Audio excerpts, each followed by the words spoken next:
Assalamualaikum dan salam sejahtera. Okey, sebagaimana yang kita ketahui keadaan dunia sekarang, di mana perang di sana, perang di sini, dan kita bukan setakat Malaysia saja, negara lain pun akan menghadapi masalah keterjaminan makanan. Di Kitchen Garden kita sama-sama berkongsi ilmu bagaimana untuk menggunakan tanah yang ada di sekitar rumah dengan sebaiknya, kata orang, penggunaan tanah yang sepenuhnya. Selagi ada ruang, kita gunakan untuk menanam apa yang keperluan dapur kita.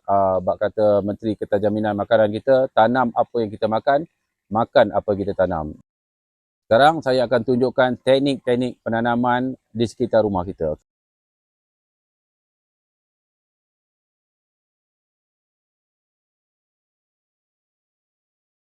Okey, untuk keratan batang, pokok yang memerlukan banyak air seperti pokok kesum, pokok selom.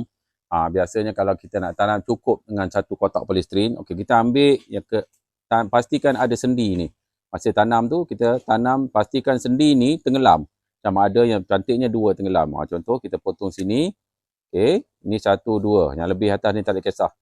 Yang inilah yang kita tanam, masukkan ke dalam tanah. Okay, ini contoh kita buat dalam kotak polistirin. Satu kotak polistirin benar-benar. Okey, kotak polistirin pastikan jangan tebuk di bawah. Tebuk di tepi supaya tanah sentiasa basah dan berair. Kalau tengok sini, tu dia, nampak? Dekat tepi tu lubang, bukan di bawah. Bukan di bawah. Jadi kita isi tanah ni bila kita siram air sentiasa lembab. Kalau tak ada lubang nanti ada jentik-jentik pula. Jadi pastikan ada lubang. Cukup satu kotak polistirin. Kalau setakat nak masak asam pedas dengan laksa tak ada masalah. Ini dalam kotak polistirin. Sekali lagi kita pergi tengok kalau dekat tanah nak buat macam mana. Okey ya? Masukkan dalam tanah tu tumbuh. Itu saja. Ni pastikan sendi dia tu. Okey.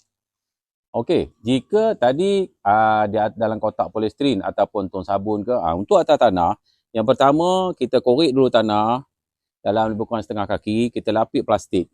Lapik plastik, lepas itu isi semula tanah dalam tu. Macam ni ada plastik, ada plastik. Ada plastik. Isi semula tanah dalam tu, lepas itu kita tanamlah sama ada selom ataupun kesum.